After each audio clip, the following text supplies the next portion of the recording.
I'm Charlie Turangi.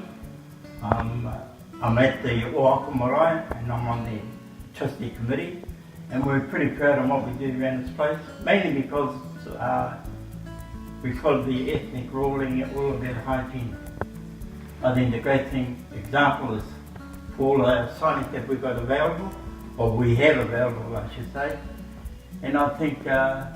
one step at a time, and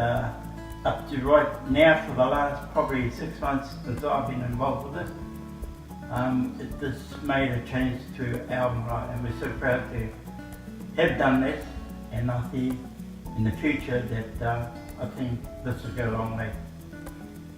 Mainly because if we can pass on what we know, and also I put it out to every other marae that I think you guys need to do the same, if not better. Kore has made a big difference